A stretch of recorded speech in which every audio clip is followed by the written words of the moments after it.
Hey everybody, welcome to Comic Book Wednesdays, but this time on Tuesday, a weekly series where we talk about comic books. We're your hosts. I'm Ian. I'm Al. And I'm Shane. If you're enjoying our content, please remember to subscribe and like. This week, we have dove into some more comic books here. So we started this week with two Avengers books by Jonathan Hickman, and then we had jumped into a series called Original Sin. Original Sin is not complete. It's not by Hickman, but it's actually by Jason Aaron. However, the first issue we read, the issue 0, is I think by a different writer because they like to keep me on my toes. Let's see. Issue 0 is by Mark Ward, I believe. My eyes are just terrible. Yeah, no, Mark Wade. There it is. That sounds a lot better. Yeah, so Mark Wade, and the 0 issue is kind of like an introduction to like the Watcher a little bit there, with some Nova stuff. But we'll get into that. I think the most of our video today will probably be those Avengers books, just because they were really good. What did you guys think? Gotcha. So that both of the Avengers books I thought were really, really good. And the ending of, was it 20, because we did 26 and 27, or was it 27, 28? 27, 28. 27, 28, yeah. The ending of 28 just absolutely floored me. And then... Yeah, that was pretty balls to the wall. 27 left me with a couple of questions just because I might be missing a couple pieces of context. But overall, I really enjoyed the story. Yeah, they're phenomenal. How did you think about them, Al? And then we'll get into your question, Shane. Yeah, take no problem. So, again, I thought they were pretty wild. I had a question at the end of 8 that me and you kind of talked about offline before we started, which we'll get to later down the road. Definitely. But I thought the whole concept of the finding out what the evil Avengers were doing and how the Avengers were going to take care of them and all that was really, really interesting. Oh yeah, that was really, really, really interesting. I read through those comics so fast, like I was like I couldn't put them down. Like I was telling you guys, I read them last week, like the night we recorded. I was like, all right, I'm gonna go read these, and then that's always my downfall too, because by the time we get to this point, I'm like, what were they about? You know, like. Dude, that happens to me the next day. Like if I read them the night before, I'm like, oh crap. We're gonna have to recap. Since I know no one from work is listening, today was a slow day with patients.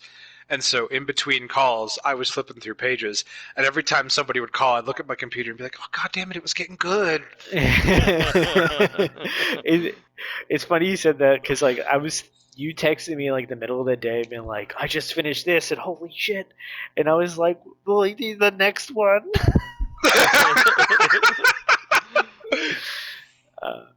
But what were your questions, man? Like, let's get into that, Shane.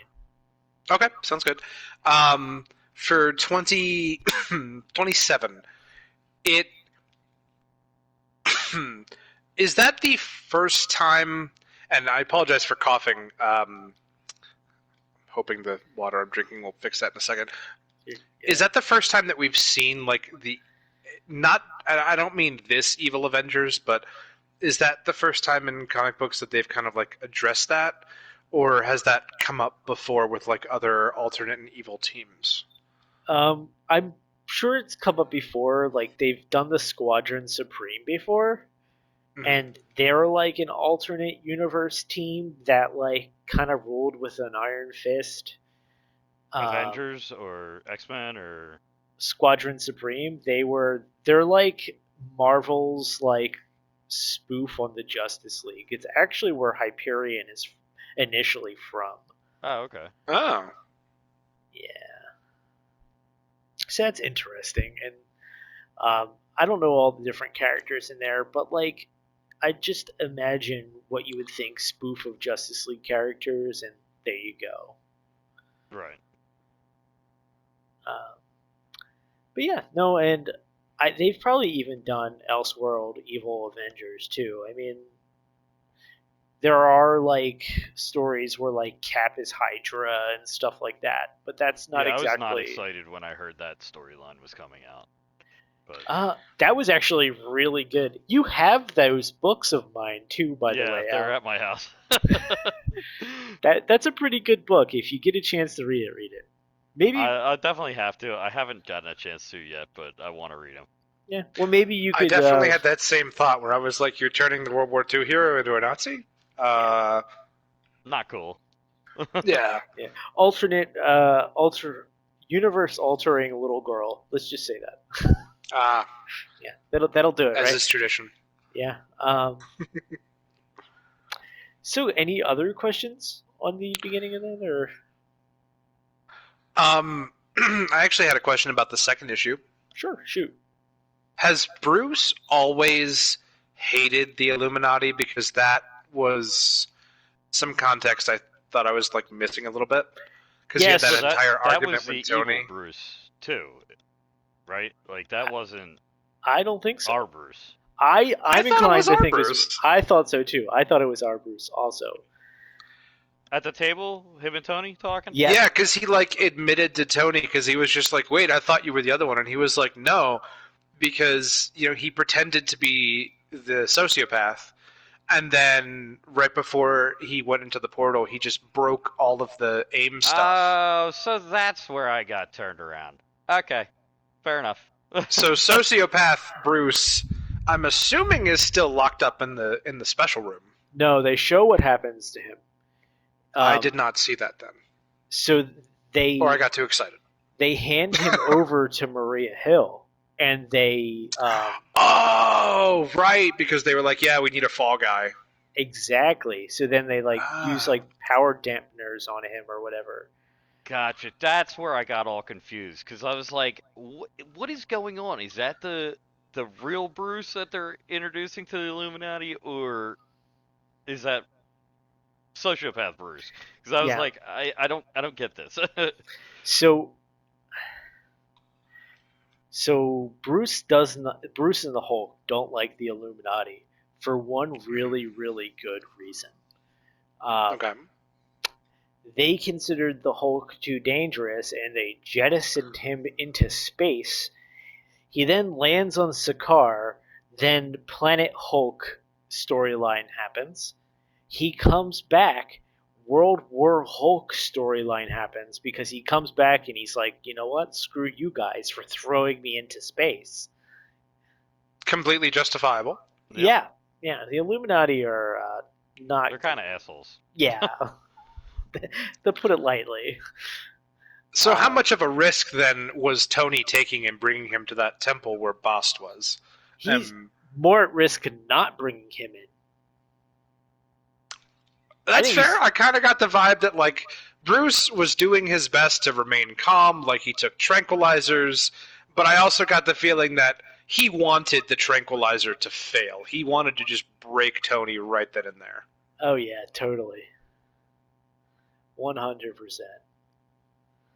Oh, they killed my horse, sons of bitches!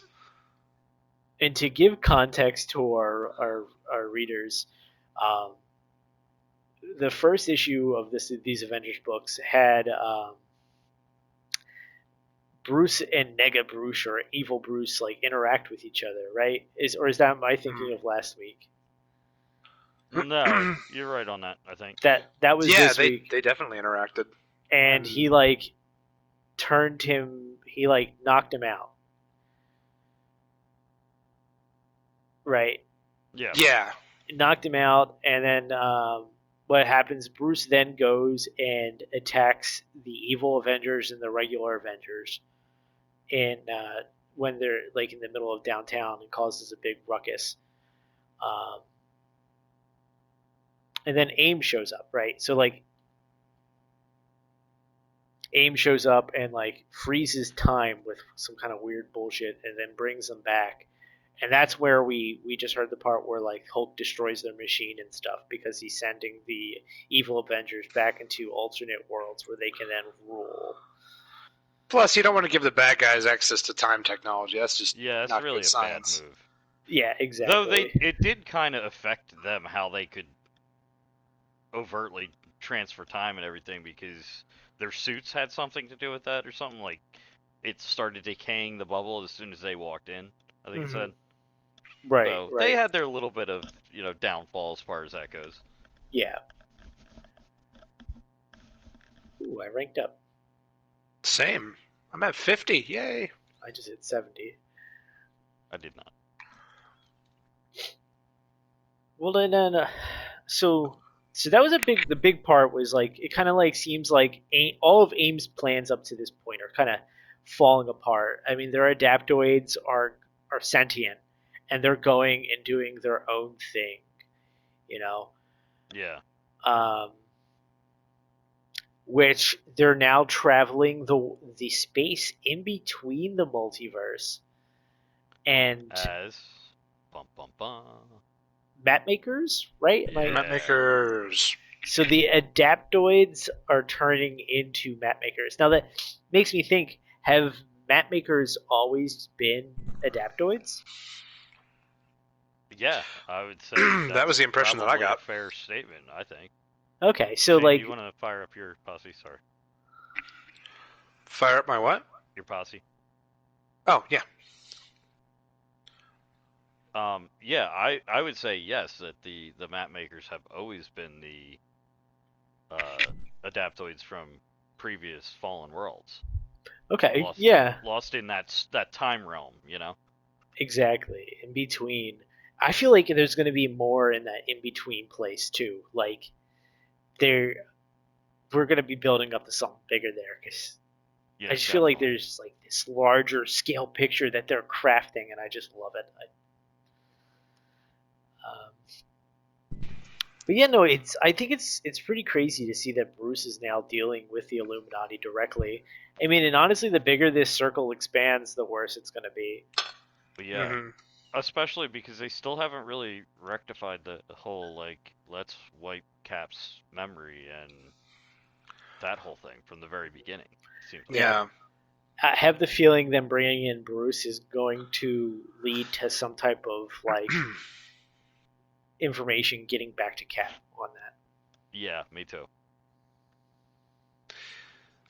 Yeah, I can't imagine that he'd keep that quiet. No, especially with Bruce's high moral status. You know, like he's usually trying to do the right thing, in my opinion, from what my understanding of the character of Banner is. Yeah. Though, with that said, the way they've been writing him in this story, I feel like he is slightly less of a moral character than he is, at least in the movies. Like, I just feel like either he doesn't have full control of himself yet, or they're just not writing him to be like that type of character. Yeah. I don't know. So I'm really curious to see where they go from here. I have the feeling things are going to take a slight hiatus, just because if you're looking at the next books we have coming up, at least in the Avengers line, they are original sin tie-ins. Okay. So it's kind of like why I was opting for us to jump to a writer like Jason Aaron and Mark Waid and getting that kind of original sin stuff going on. And just to give you some context, Aaron, who is majority writer for Original Sin, he wrote God Butcher, Thor, all the Thor stuff that has been done in like recent history. He was doing, so he's definitely worth the read. He's the one who created Jane Foster's Thor. Okay. Oh wow! Yeah. So we'll see. I don't know. This isn't the beginning of his work on Thor. He he was writing Thor from about the same time that this Avengers book started. He picked up from there, and that's where he started with God Butcher. And I don't know if have either of you read that? No, I have not. No. Okay, I won't go into detail because if you go and read that book, it's probably one of my favorite out there. So jump into that. But let's talk. We got a little bit of original sin stuff this week. We read issue 0, and I think I was telling you guys before we started that I believe issue 0 was offered during a free comic book week the year this came out, so everyone could get a little bit of taste of the comic before it started. And I want to hear your thoughts on it so far. What do you guys think?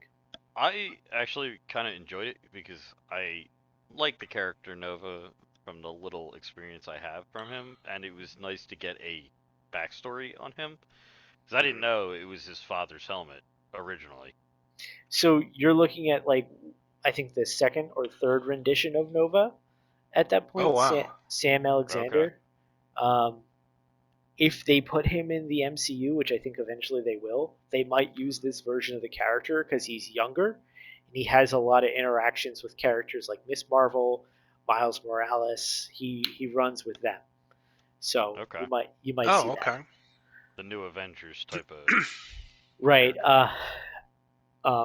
After Secret Wars came out, and they did more stuff afterwards, there was a comic book line called The Champions, and that was like the kids' answers to the Avengers, basically. Like there was some type of falling out with the kid heroes and the adult heroes, and they're like, well, we're going to create our own team, almost like the Teen Titans, but they just called them the Champions. Okay.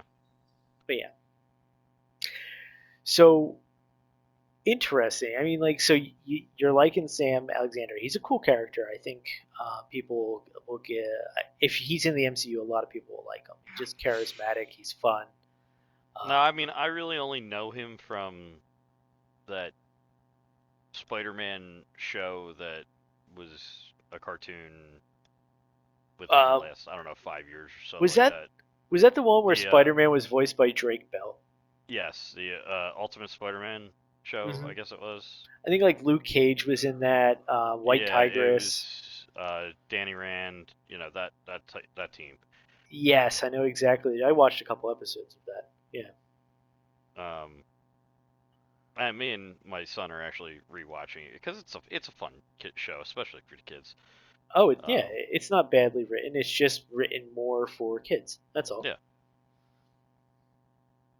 So seeing him as that type of difference was cool because I feel like he's not as childish in the original Sin first 0 episode or whatever it is. He's very childish in the show, but yeah, he's written for kids in the show. I mean, yeah, it's always interesting when you can see a comic book character in one medium and then transition to the comic book medium, because you see how the writers can really change them and make them work for a wider audience. He reminds me a lot of younger Peter Parker. I can see from that first episode. Like quick witty. Yeah. Very happy-go-lucky, cheerful type of stuff. Yeah. Do you have anything you'd like to add, Shane? Honestly, that was my like Al said, that was kind of interesting to see some of the origins of the character, and not only that, but his origins, like his interactions with Vatu. If I'm pronouncing that correctly. Your guess is as good as mine. Shane is referring to the Watcher. Yes. I thought the issue was very wholesome because not only did you have like the the character's backstory, but then you saw him like basically just doing his best. And at the end of the day, that's what they tell all the heroes is just do your best one day at a time. And he's really living that life while also trying to make a friend of a high supreme deity, like being. And even when he's in, the Watcher's home, I guess I'm going to call it, and sees all these weapons and sees all these things. Like me not knowing anything about the character, I thought he would be tempted to ask about them, but he doesn't. He just wants to know about his family, which really just kind of shows how good he is as a character, which I thought that was pretty cool. Yeah, no, I love that aspect of it. It's very wholesome. I like that he brought him a gift too. Like seeing the inside of the Watcher's home, and there's no decoration, no mementos from previous battles, and Sam kind of just like, here, I don't know if you collect stuff or not, but this is a gift to you from the X-Men and the Avengers fighting the Dark Phoenix, which was kind of cool in my opinion. Yeah, which is I like when they tie in the X-Men into this stuff. It makes it more interesting for me personally as a fan of the X-Men. Oh, good. Mm-hmm. You're going to enjoy the next issue then. Awesome. Yeah, no, I felt that was not only is it very wholesome that he gave him a gift, but it's oddly appropriate with us being so close to Christmas. I was like, there you go. Yeah. I like that. And then only that, the Watcher, the all-powerful cosmic being, puts the item on his stand on a pedestal. He's like, I'm gonna put this up. I'm gonna hang it on the fridge. Like, yeah. That was the vibe I got too. Like someone who's not supposed to talk, who's just supposed to watch. Like you get a little bit of his backstory. Yeah. And then he tells him he's alive, and he's like, oh thanks, and it just disappears. And he just puts it on the fridge. So does the Watcher not say anything to anybody across the majority of comic lines? So it's funny you say that. So like I look at that as a MacGuffin. Like the whole like the Watcher is not supposed to say anything thing. Every comic he's in, he ends up saying something. Like It's just like, oh, he spoke. It's a big deal. Oh, like. But he could literally just be like, the sky is blue, and then just turn around and walk away. Yeah, he's not supposed to talk. He's not supposed to interact with people. It is his oath.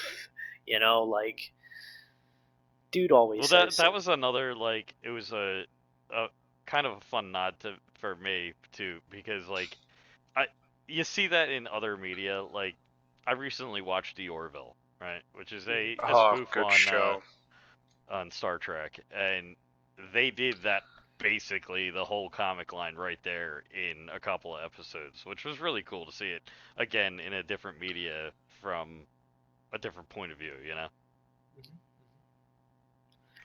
I think I know which episode you're talking about because I've seen the entire series up to date. Me too. It's awesome. Well, I have not, but I'm going to compare our little glimpse of the Watcher here to What If. Thought it was very interesting in What If how. And again, I guess for the most part, he was a silent Watcher until the end of that series, and he breaks his oath because of Ultron. And I mean, Ultron really forced his hand, I guess, but I was just like, he really didn't have a choice in that. Yeah. Except to stop the multiverse from ending. Yeah, exactly. And pun not intended here, but they made him a lot more animated than I was expecting, like emotionally. Yeah. From the little bits and pieces I did see of What If, it was interesting to then see him in the comic as this like stoic person who is just not going to really say much, not going to do much, and then opens up to this kid just a tiny bit, then immediately closes off again. Yeah. And I also like how in the comic he's trying to communicate with Sam with showing him these images from the multiverse, showing how like there are this one repeating thing that he is looking for. He's trying to find a place where his dad was right, where it was okay to intervene. So that was a nice little nod to the Watcher's backstory. That honestly without reading this, I would not have known. I mean, to know that he comes from a race of all-powerful beings who initially wanted to help the universe and not just watch. Interesting. It's kind of tragic. Yeah.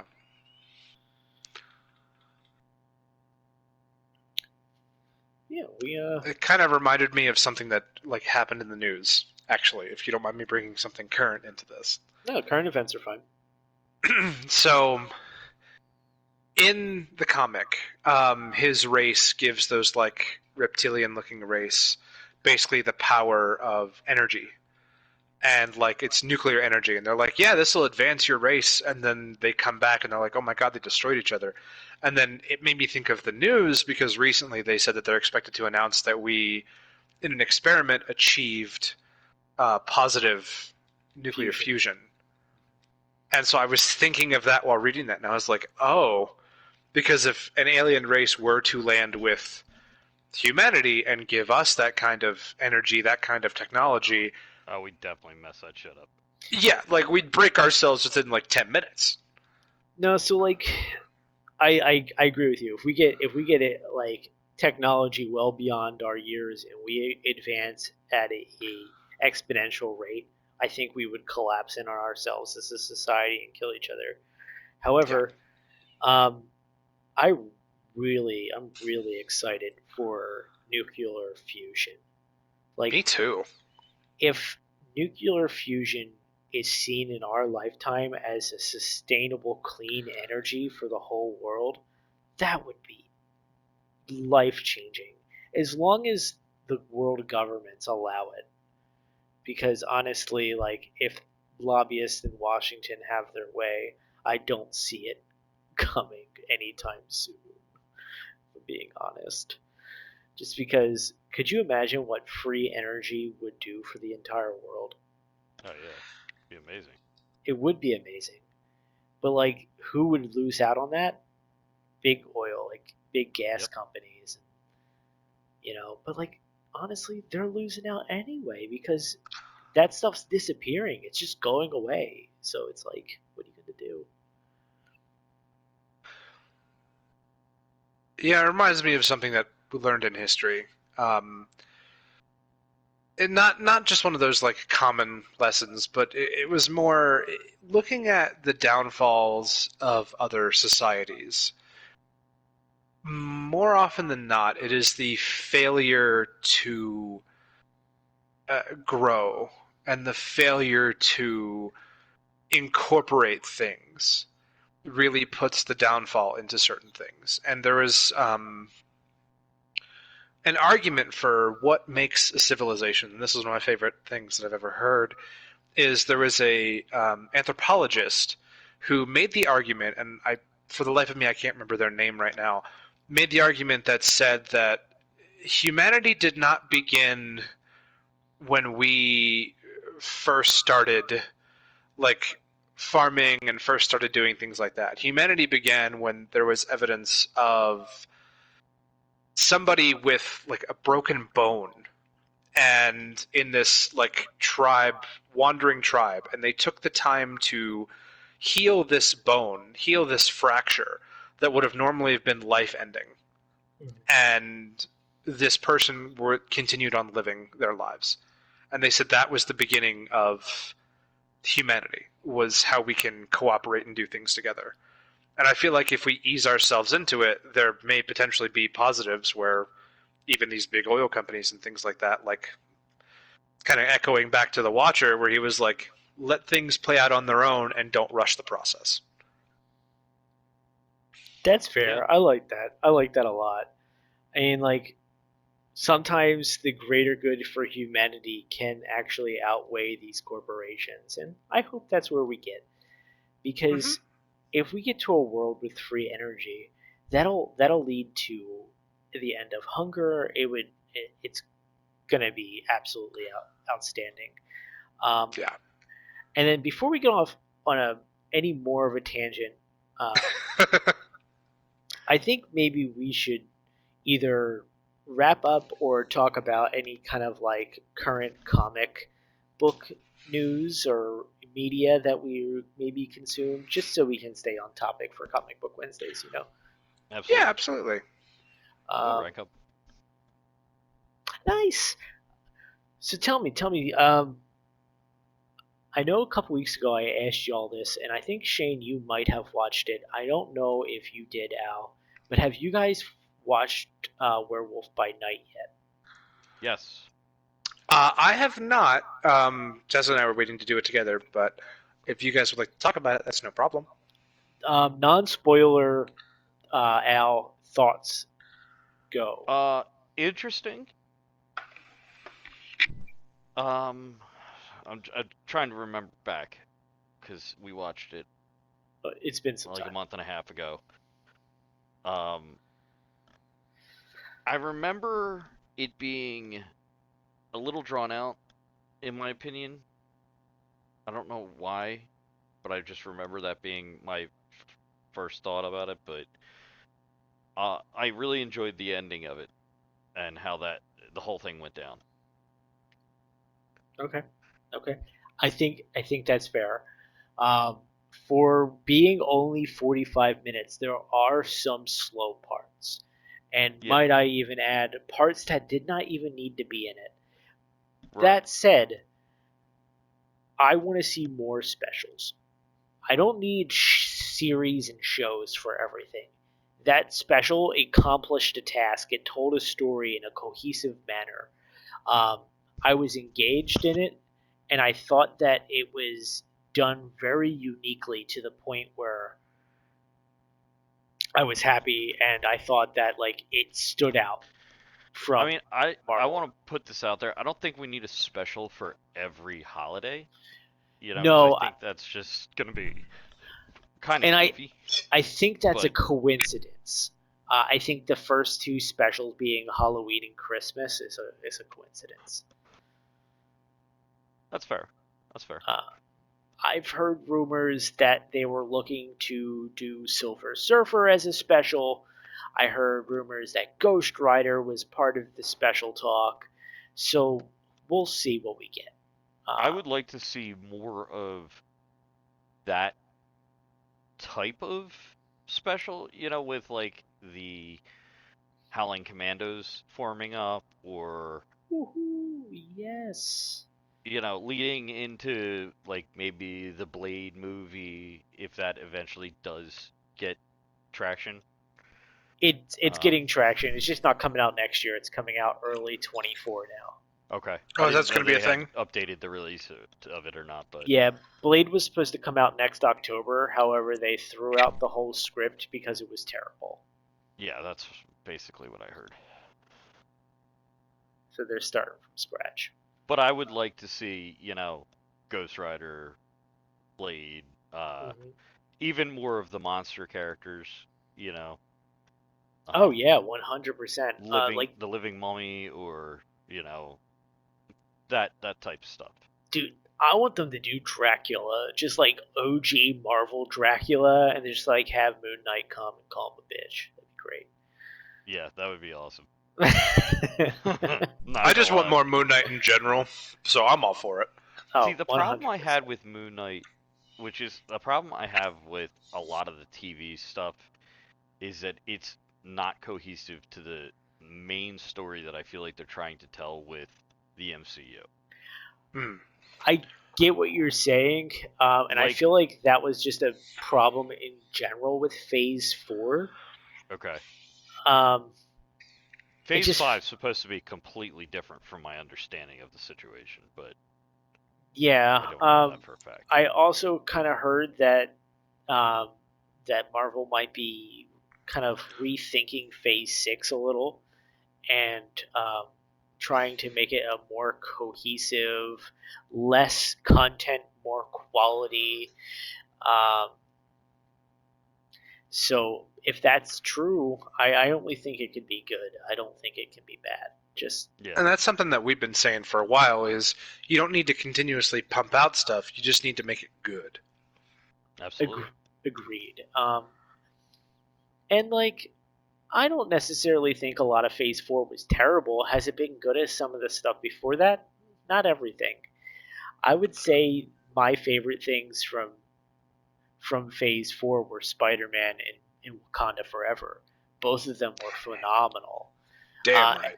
Everything else was just kind of good or okay. I mean, I really enjoyed Moon Knight, but again, Mhm. had nothing to do with anything else. Yeah, and I watched the behind the scenes for Moon Knight, and that was a conscious decision. They really Okay. didn't want to tie it down to anything else as of yet. Um, I'm going to go out on a limb. They did not say this in that. I'm thinking think of it as like an Iron Man esque project. Iron Man connected to other things, yes, because it had that scene at the end. However, like if it didn't have that scene, it was very much its own story. It was very much the beginning of something. And I think that's what they're going for with Moon Knight, is the beginning of this other world. Because you don't introduce this type of character and then also the pantheon of the Egyptian gods and just not do anything with it, you know? Do Doctor Which Strange and Moon Knight ever interact at all, or is that like, are Um, they not really I'm in that same world together? I'm gonna just say there's a good chance that they're gonna interact in uh, Original Sin. So Oh, okay. there you go. I find it one of the things that I found interesting with this phase is we saw a lot of the Asgardians, and it was very much established that the Asgardians were just beings from another realm of existence, and they were revered as gods here on Midgard on Earth because of their abilities, long lifespans, etc. Then in Moon Knight you had the avatars, who were echoes of these beings, completely different type of being, but could then channel their power through people, but still had the ability to affect Earth. And it leads me to a lot of questions of like how many gods were actually formulated on Earth. Where are they all like interdimensional transdimensional beings or aliens, or like did certain things originate here, and like when is that going to get explored in the MCU? Because I think those branching connections are interesting to me, because I would love to see just a conversation between Thor and Khonshu. That would be really cool. Yeah. I have the feeling that like the the gods like Asgardians, um, they are beings from another planet that you could travel to in space and things like that. But I don't necessarily think that means that they're not gods. Sometimes in Marvel, beings from another world or other planet are still gods. Sometimes they're one and the same. But that means that there are also gods that exist on other planes of existence as well, and that we think about them as deities still. Um, I just think that like the definition of God is expanded in Marvel comics, just because Mm-hmm. there's different ways they can go about and say it. I mean, like devil's advocate here.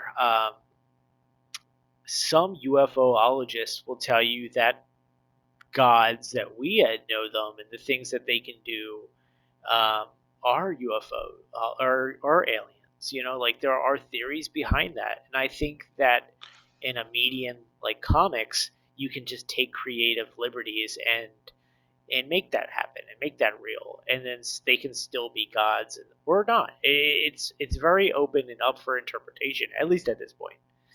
Mm-hmm. Y'all disappeared. I don't know where. Oh, there's Shane. Never mind. Um,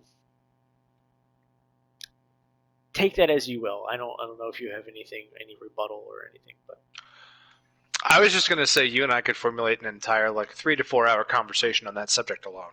yes, honestly, I could sit there and we could come up with diagrams. Oh yeah.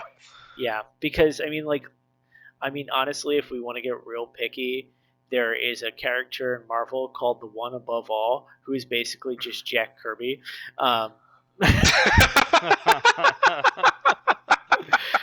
Like the Fantastic Four meet Jack Kirby, and he draws the Thing, and he comes off the paper, and he's alive again. And they're like, "Oh, all right." That's such a meta thing. But yeah, no.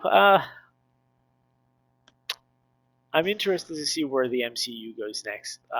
And even more so interested to talk to you guys about it the next year or so, just because after reading this and whatever more comic books we read, I think it's going to be fun to have multiple points of view that have read comic books watching these with me.